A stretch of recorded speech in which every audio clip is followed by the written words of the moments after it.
जय बोलो देवादिदेव खजराट श्री भगवान महावीर स्वामी की जय जय जय। अहिंसा परमो धर्म की जय जय जय।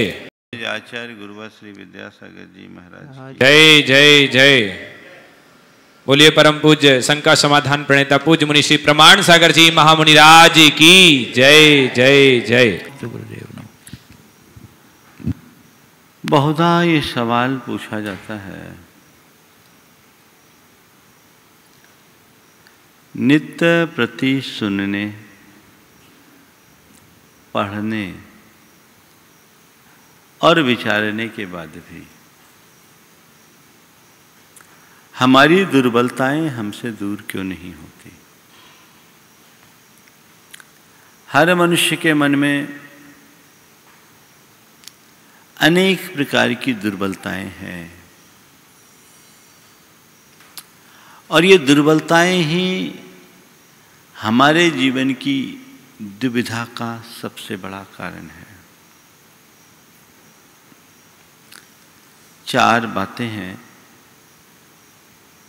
दुर्बलता, दोष, दुर्गुण और दुख। दुर्बलताएं स्वभावगत होती हैं। प्रायः मनुष्य की जितनी भी दुर्बलताएं हैं वो भावनात्मक होती है। भावात्मक आवेग मनुष्य की दुर्बलता का रूप ले लेती है, जैसे क्रोध, भय, ईर्ष्या, काम, अभिमान, कपट, द्वेष। ये सब दुर्बलताएं हैं, भावनात्मक दुर्बलताएं हीनाधिक रूप में हर मनुष्य के अंदर आती है। दूसरा है दोष। दोष प्रवृत्तिगत होती है। हर मनुष्य के मन में कोई ना कोई दोष होता है। प्रवृत्ति में दोष, जैसे किसी के जीवन में कोई बुरी लत लग जाए, बुरा आचरण का शिकार हो जाए, ये एक दोष है। ये दोष प्रवृत्ति में दिखते, किसी के बोलने का लहजा अच्छा नहीं होना, किसी के उठने बैठने का ढंग अच्छा नहीं होना, आपके शब्दों में कहूं तो किसी के अंदर मैनर्स का अभाव होना, ये दोष है जो प्रवृत्तिगत है, जो हमें दिखने में आता है। दुर्गुण, दुर्गुणों का संबंध हमारी बुरी आदतों से है, जो मनुष्य अपने आसपास के वातावरण और संगति से ग्रहण करता है। हर मनुष्य में अनेक प्रकार के दुर्गुण हो सकते हैं, सबके अलग अलग दुर्गुण हैं। और दुख इन्हीं तीनों का परिणाम है। दुर्बलतावश, दोषवश और दुर्गुणवश मनुष्य दुखी होता है। अपने दुख से मुक्ति के लिए हमें अपने दोषों को, दुर्बलताओं को और दुर्गुणों को दूर करना होगा। इनसे मुक्ति पाने का संकल्प जगाना होगा। सवाल, हम अपने दोषों को दूर कैसे करें? मेरे दोष कैसे दूर हो? आज से एक नई श्रृंखला आप सबके मध्य प्रारंभ करने जा रहा हूं, और वो श्रृंखला भी बड़ी सामान्य। आज मैं आपको ABCD पढ़ाऊंगा।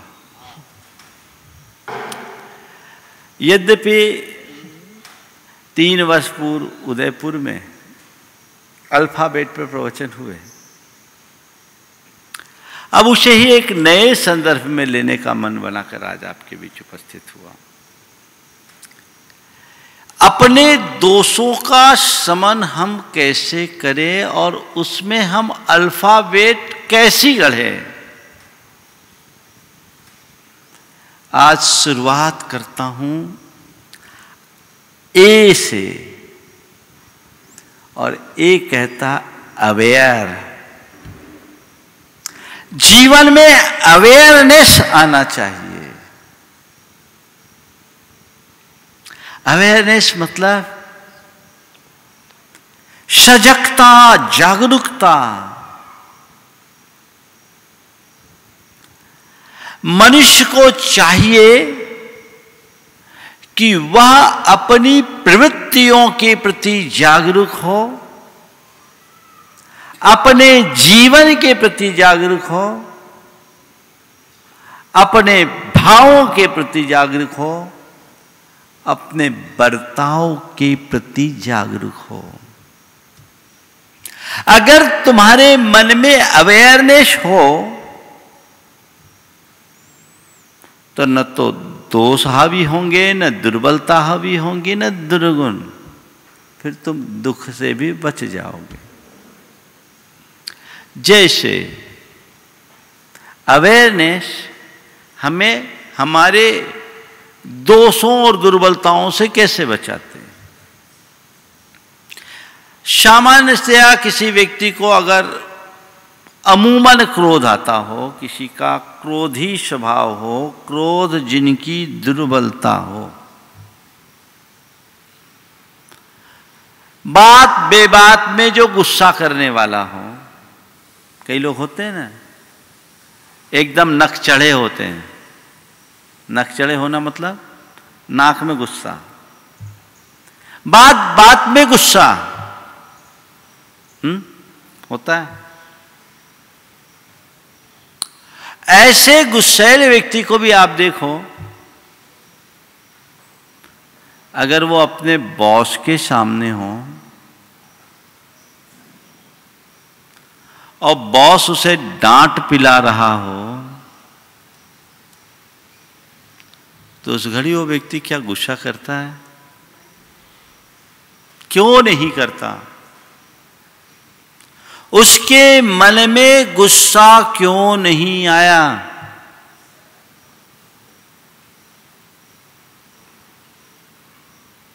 क्यों? वो अवेयर है अपने प्रति, अपने जॉब के प्रति, और उस अवेयरनेस के कारण उसके माइंड में विवेक है कि भैया चुपचाप सुन लो, इसी में खैर है, बोले तो रोजी रोटी भी गई। मतलब क्या निकला? एक अनुभव प्रकट होकर आया कि यदि मैं अंदर से जागरूक रहूं तो अपने बड़े बड़े दोष और दुर्बलताओं से बच सकता हूं। जो काम बॉस के सामने होता है वही काम अन्यों के सामने भी तो हो सकता है। बॉस के सामने तुम होश में रहते हो तो घर आके बेहोश क्यों हो जाते हो?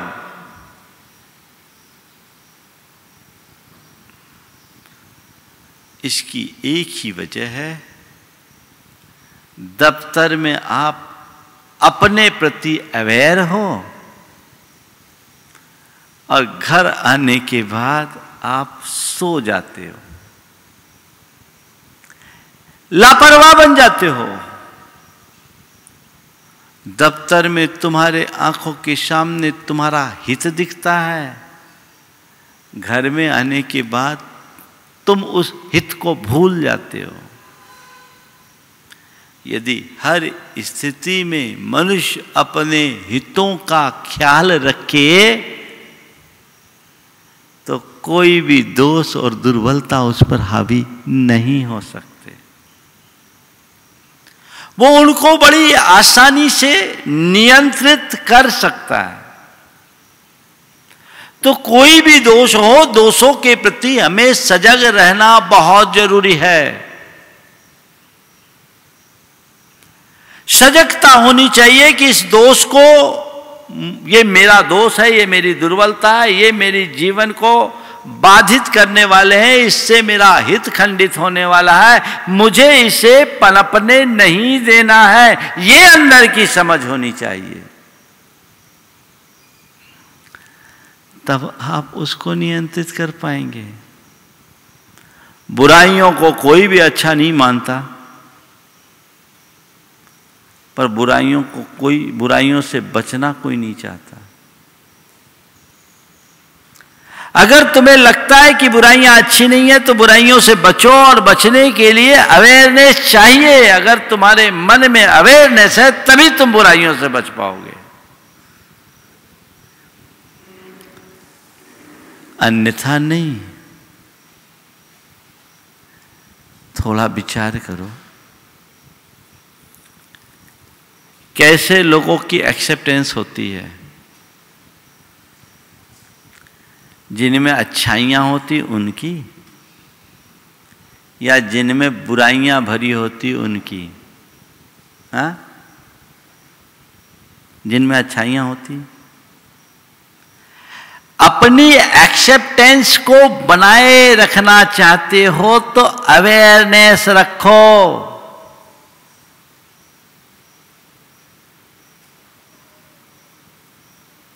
ये बताओ, मैंने एक दिन सवाल किया कि कोई तुम पर गुस्सा करे तो तुम क्या उसे प्यार करोगे? कोई तुम पर गुस्सा करे तो तुम क्या उसे प्यार करोगे? अजमेर की बात है। मैंने पूछा, कोई तुम पर गुस्सा करे तो तुम क्या उसे प्यार करोगे? एक ने हाथ उठाया, कहा हाँ महाराज करूंगा। हमने बोले गजब, कब? बोले आप जब गुस्सा करोगे तब। आप गुस्सा करोगे तब, और जहां होना ही नहीं वहां क्या? समझ गए ना? अवेयरनेस लाइए। अभी बताऊंगा किस तरीके से हमें अपने आप को अवेयर करना है। लेकिन हमें अपने दोषों के प्रति अवेयरनेस होना चाहिए, अवेयर होना चाहिए। दूसरी कड़ी, एक्सेप्टेंस। एक्सेप्ट करो। प्रायः लोगों के साथ ये दिखता है कि उन्हें अपनी बुराई ही नहीं दिखती। लोग अपने दोषों को दोष मानने के लिए तैयार नहीं है। उन्हें अपनी दुर्बलता ही नहीं दिखती, औरों की बुराइयां दिखती है, औरों की दुर्बलता दिखती है, औरों के दोष दिखते हैं, औरों के दुर्गुण दिखते हैं, खुद के नहीं। अवेयरनेस लाने के पहले एक्सेप्टेंस चाहिए। पहले आप देखो कि मेरी कौन कौन सी कमजोरियां हैं और उसे स्वीकार करो। बहुधा लोग इसे स्वीकार नहीं करते। देखो, जो गुस्सा करने वाला आदमी हो, जोर जोर से बोले, उससे बोलो भैया काहे गुस्सा कर रहे हो, तो कहता भैया गुस्सा थोड़ी कर रहा हूं, ये तो मेरी भाषा है। क्या है? गुस्सा थोड़ी कर रहा हूं, ये तो मेरी भाषा है। तो मैं आपसे केवल इतना कहना चाहता हूं, क्रोध जिसकी भाषा बन जाए उसकी जीवन की क्या परिभाषा होगी। क्रोध को ही जिसने अपनी भाषा बना लिया, यानी जिसने क्रोध को ही स्वीकार लिया, वो क्रोध से कभी बच नहीं सकता। बुराइयां बुराई हैं, दोष हैं, दुर्बलता है। बुराइयों को बुराई के रूप में, दोष को दोष के रूप में, दुर्बलता को दुर्बलता के रूप में स्वीकार किए बिना उनसे मुक्ति संभव नहीं है। और तुम दुर्बलताओं को अपनी सहज प्रवृत्ति मान लोगे तो वे अंदर ही अंदर और पुष्ट होते रहेगी, पलती बढ़ती रहेगी। उनसे कभी मुक्त हो पाना असंभव है। अपनी दुर्बलता से हमें मुक्त होना है तो पहले हमें यह स्वीकारना होगा कि ये मेरी कमजोरी है, ये मेरा दोष है, ये मेरी दुर्बलता है, ये मेरा दुर्गुण है। मानने को तैयार होता है मन। बहुत कम लोग हैं जो मानते हैं। ज्यादातर लोगों को उनकी दुर्बलताओं पर ध्यान भी दिलाओ तो वो और तान दे, मानने की बात तो दूर। हमें खुद जागरूक होना चाहिए अपने दोषों के प्रति कि मेरे दोष कौन है। देखो क्या होता है, मैं एक स्थान पर था, भीड़ बहुत थी और भीड़ में लोग एकदम से टूटते, हजारों हजार लोग रोज आते हैं। तो कार्यकर्ताओं ने थोड़ा सुविधा बनाए रखने के लिए कुछ बेंच के बैरिकेड्स लगा दिए थे। वो मुझसे करीब 8-10 फुट दूर थे। एक दादाजी थे, वो अंदर आने की कोशिश करने लगे। अंदर आने की कोशिश करने लगे तो कार्यकर्ता ने उन्हें रोका कि भाई दादाजी यहीं से दर्शन करो। वो एकदम बमक गए, तमा उठे और बड़ी तीखे स्वरों में तेजी में बोलने लगे।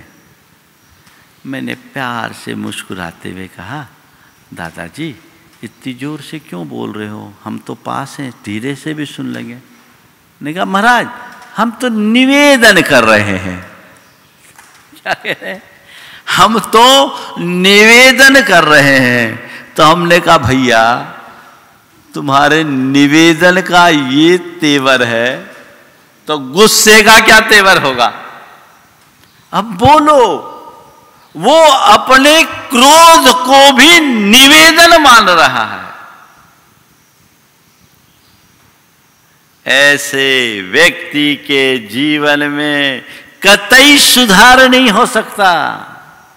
सुधार तभी होगा जब तुम स्वीकारोगे, एक्सेप्ट चाहिए, एक्सेप्ट करो ये मेरी कमजोरी है, ये मेरी दुर्बलता है।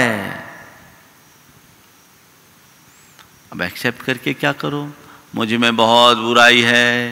रोज भगवान से कह देते हो प्रभु पतित पावन में अपावन चरण आयो शरण जी। भगवान आप पतित पावन हो, मैं अपावन हूं। तो महाराज मैं तो अपावन है हूं, मेरे अवगुण न चितारो, मेरे अंदर तो दोष भरे ही हैं। ऐसा कहने का क्या मतलब? मुझ में दोष है ये स्वीकार करो और स्वीकार करने के बाद क्या करो, उन दोषों को नष्ट करने का पुरुषार्थ करो। एक्टिवनेस हो, सजगता, स्वीकारता, सक्रियता। अब मुझे क्या करना है? इन दोषों का उन्मूलन करके दम लेना है। इसको खत्म करेंगे। अब इसे पनपने नहीं देंगे, अब इसे बढ़ने नहीं देंगे।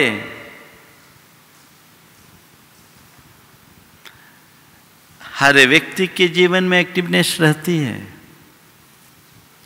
लेकिन देखना केवल ये है कि अपने दोषों के निवारण में कितने एक्टिव हैं, अपनी दुर्बलताओं को दूर करने के लिए कितने एक्टिव हैं। लोग धर्म क्षेत्र में भी बहुत एक्टिव होते हैं, पर किसमें? धर्म की क्रियाओं में। धार्मिक क्रियाओं को करने में आप एक्टिव कितने भी बने रहो, वो तो ऊपर का एक्टिवनेस है, ऊपर का धर्म है।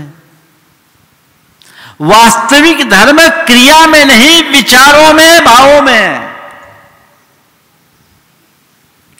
अपने मन को टटोल कर देखो कि मेरे मन में अपने दोषों के समन की कितनी तत्परता है, शोधन की कितनी तत्परता है,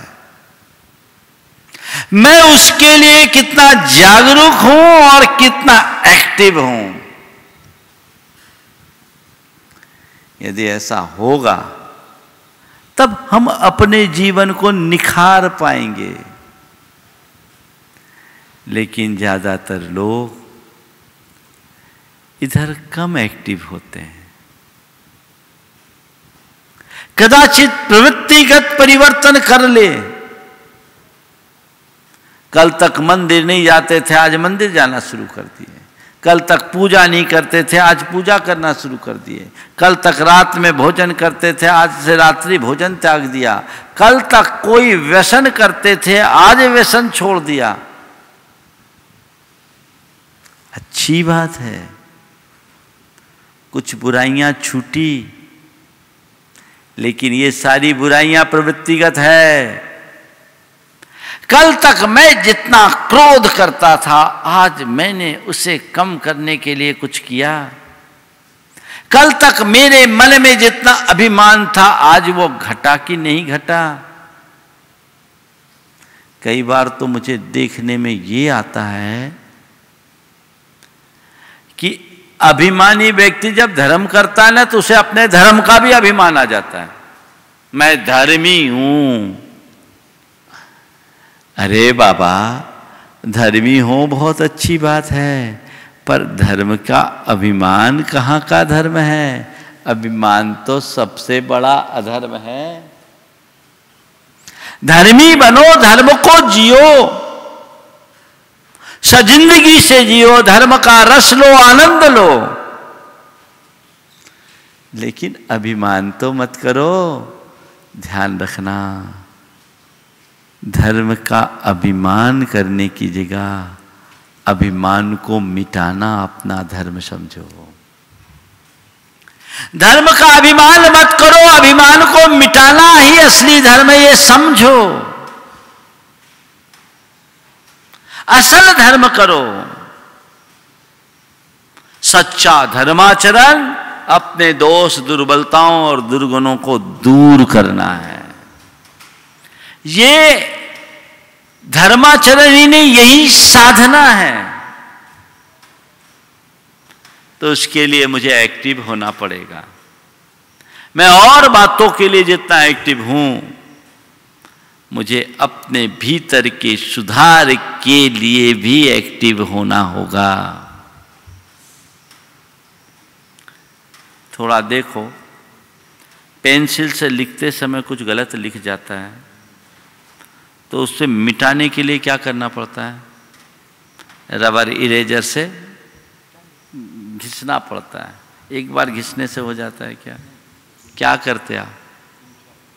जब तक वो मिटे नहीं, तब तक आपको रगड़ना पड़ता है। समझ में आ रही है बात? अभी तुम्हारे द्वारा उकेरे गए 2 अक्षर को मिटाने के लिए भी तुम्हें इतना समय देना पड़ता है। तो तुम्हारे मानस पटल पर जन्म जन्मांतरों से जो कुछ भी अंकित है, उसे मिटाने का भी तो प्रयास हो। पहले स्वीकार करो कि हां, गलत है, मेरा मानस पटल विकृत हो चुका है, इसमें ढेर सारी बुराइयां हैं, दुर्बलताएं हैं, गंदगी है, मुझे साफ करना है। और साफ करना है केवल विचार नहीं, अब साफ करने के लिए लग जाना है। जुट जाओ। मेरे अंदर की जो बुराई है, मुझे उसे खत्म करके ही दम लेना है। एक बात और ध्यान रखना, मेरी बुराई केवल मैं दूर कर सकता हूं, कोई दूसरा नहीं। गुरु भी केवल मार्गदर्शन दे सकते हैं। गुरु क्या, भगवान भी तुम्हारी बुराई को दूर नहीं कर सकते। हाँ, भगवान से प्रेरणा पाकर तुम यदि तत्पर हो जाओ तो अपने आप को साफ कर सकते हो।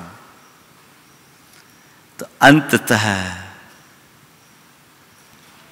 मुझे ही जागरूक होकर अपना काम करना है, मुझे ही तत्परता से अपना काम करना है, मुझे लगना होगा। जुट जाओ, एक्टिव हो जाओ, शिथिलता मत रखो।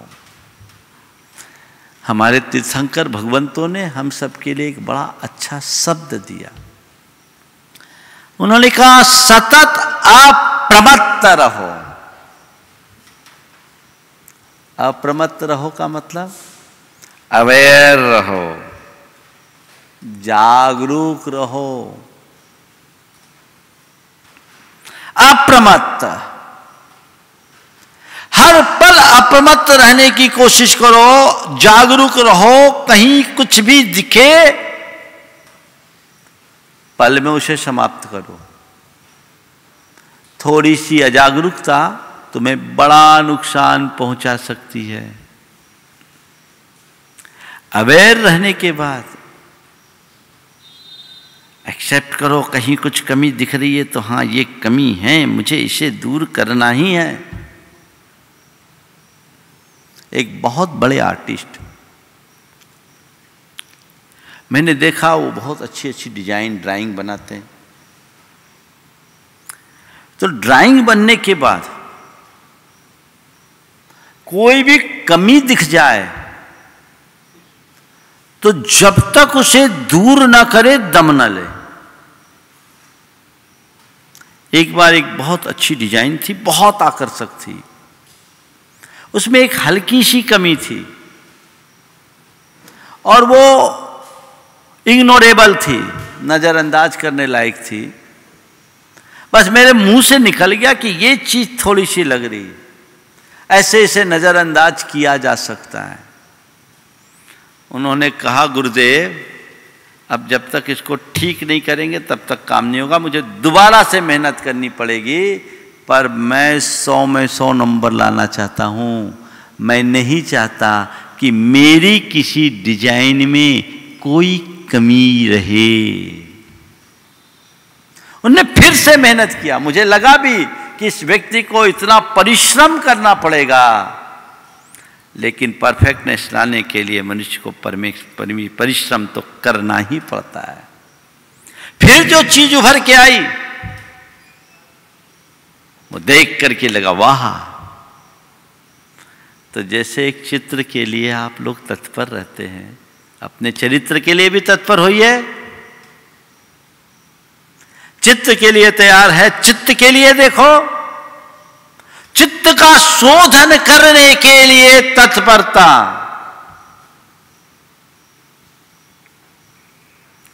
तो अवेयरनेस के लिए एक्सेप्टेंस, एक्सेप्ट करो, और एक्सेप्ट करने के बाद एक्टिव रहो।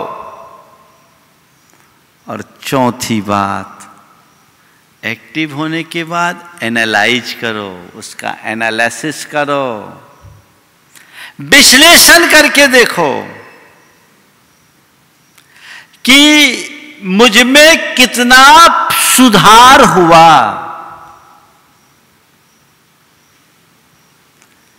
मैं जहां कल था उससे आज कहां पहुंचा हूं। कुछ परिवर्तन है कि सब जहां के तहां है। एनालिसिस करना चाहिए।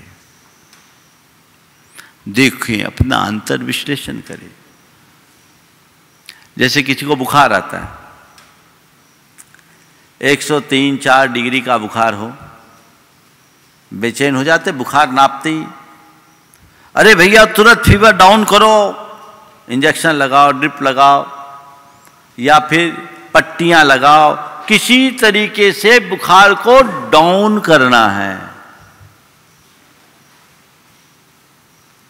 और आपने डाउन तो कर दिया, अब पता लगा 99 पे छोड़ दिया। अब 99 फीवर पर छोड़ दोगे तो क्या तुम स्वस्थ हो गए? ये भी देखना है। हाँ, 104 की अपेक्षा 99 तो ठीक है, लेकिन ध्यान रखना ये 99 का बुखार बड़ा खतरनाक होता है। 104 बुखार 3 घंटा और 99 बुखार 3 दिन। बोलो किसका असर ज्यादा होगा? हाँ, 99 का कि 104 का? हाँ, 104 का। अनुभव नहीं है मतलब। अरे वो 3 घंटे में बुखार आया, उतर गया, चला गया, पर 99 तो अभी भी बना हुआ अंदर ही अंदर तोड़ रहा है, खून को जला रहा है। पर विडंबना से तुम बुखार नहीं मान रहे हो।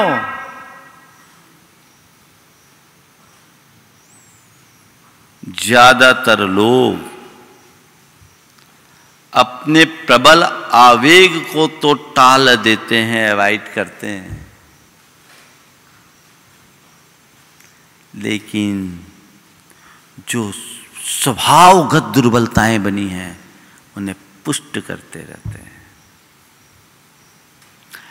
ऐसा गुस्सा तो तुम्हें नहीं है कि एकदम आग बन जाओ, अच्छी बात है। इतना अभिमान भी नहीं है कि एकदम मद में रहो, अच्छी बात है। उस लेवल का छल कपट भी तुम्हारे अंदर नहीं है, अच्छी बात है। पर अपनों के बीच जो तुम्हारा बात बात में गुस्सा होता है उसको तो देखो। छोटी छोटी बात का जो तुम मान करते उसे तो देखने की कोशिश करो। ये अंदर ही अंदर तुम्हें अशांत और उद्वेलित कर रहा है, इसे देखने की कोशिश करो। ये एक प्रकार का एनालिसिस है, अंतर्विश्लेषण, देखना, अपने भीतर झांकना है। मैं कहां हूं, मेरी स्थिति क्या है। सत्संग में जब पहली बार आया तब मेरे स्वभाव में, मेरी प्रवृत्तियों में क्या स्थिति थी और आज कहां हूं। अगर कुछ सुधार है तो सार है, अन्यथा सब बेकार है।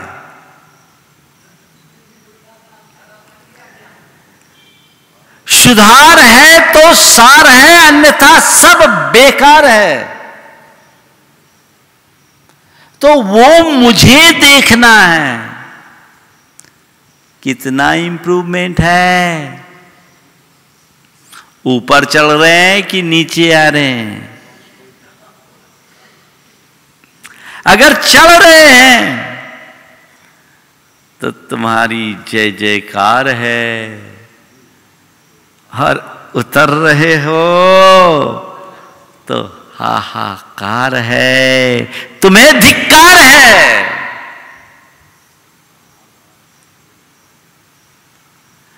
अपने आप को बचाओ, अपने प्रति जागो। तो अवेयरनेस, एक्सेप्टेंस, एक्टिवनेस और एनालिसिस, ये चारों बातों पर हमें ध्यान देना है। और चारों बातों का समायोजन भावना योग से हो सकता है। आप नियमित भावना योग करें, आपके अंदर स्वाभाविक अवेयरनेस आएगी। देखिए, हमारी जो दुर्बलता है 2 तरह की है। एक वो जो हम बुद्धिपूर्वक करते हैं और दूसरी वो जो अबुद्धिपूर्वक। बुद्धिपूर्वक किए जाने वाले दोष हम इंटेंशनली करते हैं, जान समझ कर करते हैं। अबुद्धिपूर्वक दोष जो होते हैं वो केवल संस्कारवश हो जाते हैं, हमें भी पता नहीं लगता। जैसे मान लीजिए बेटे ने ढंग से पढ़ाई नहीं की, उसका रिपोर्ट कार्ड खराब आया, हमें खबर मिली, आने दो मैं अभी उसे देखता हूं। बेटा सामने आया और आपने उसे जोर से डपट दिया, गुस्सा किया। ये क्या किया? बुद्धिपूर्वक किया। क्या किया? बुद्धिपूर्वक, इरादतन, सोचकर, इंटेंशनली। लेकिन हमारे मन के थोड़ा भी प्रतिकूल हुआ, ऊपर नीचे हुआ, और हमने क्रोधपरक प्रतिक्रिया दे दी। कब दी हमें पता ही नहीं, कब दी इसका हमें पता ही नहीं। यह अबुद्धिपूर्वक है। तो ये अबुद्धिपूर्वक जो हमारे द्वारा किए जाने वाले दोष और दुर्बलताएं हैं, इनको हम अपने अवेयरनेस के बल पर नियंत्रित कर सकते हैं। उनके प्रति हमें विशेष अवेयरनेस चाहिए। स्वाभाविक रूप से वैसा आकर्षण आता है,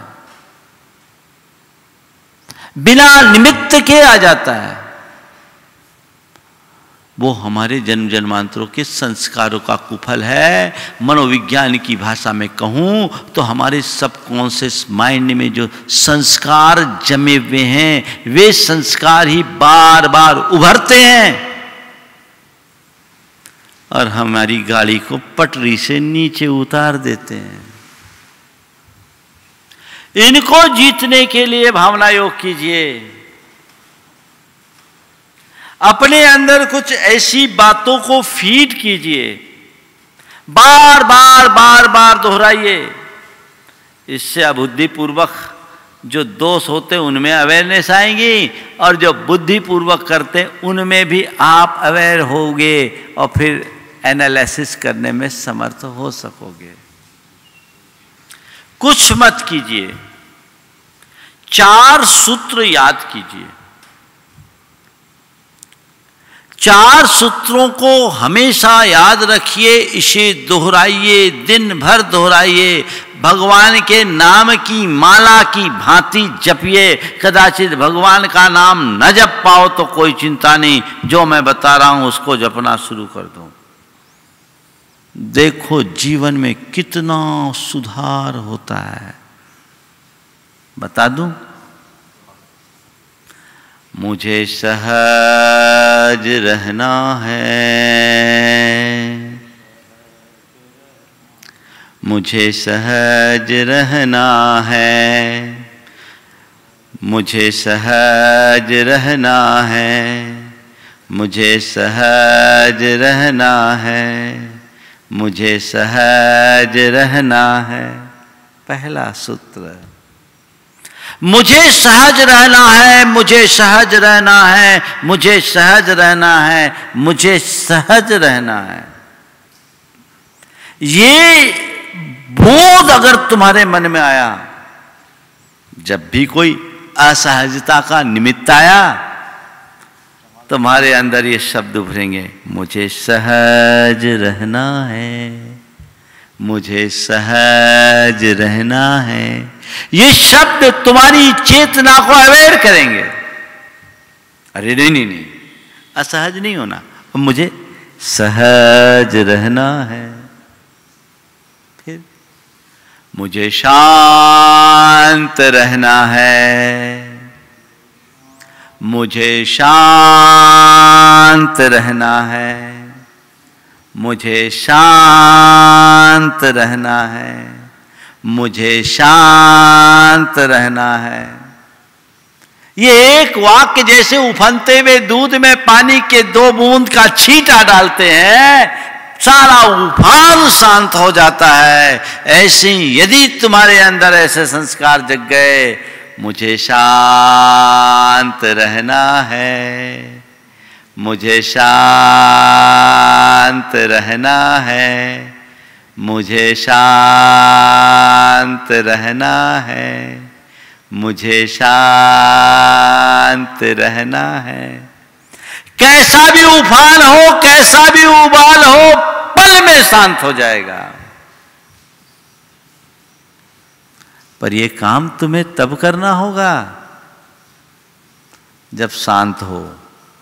गुस्से के समय में एक बात ही याद नहीं आएगी, बल्कि उस समय कोई याद दिलाए तो शायद और गुस्सा आ जाए। इसलिए सामान्य अवस्था में इसे रोज दोहराओ, कम से कम 108 बार। तीसरी माला, मुझे संयम रखना है, मुझे संयम रखना है, मुझे संयम रखना है, मुझे संयम रखना है। ये बात बार बार दोहराओ। मन इधर उधर उठ जाएगा तो अंदर से आएगा, मुझे संयम रखना है, मुझे संयम रखना है। ये सूत्र तुम्हें हर अवांछित गतिविधि से रोकेगा।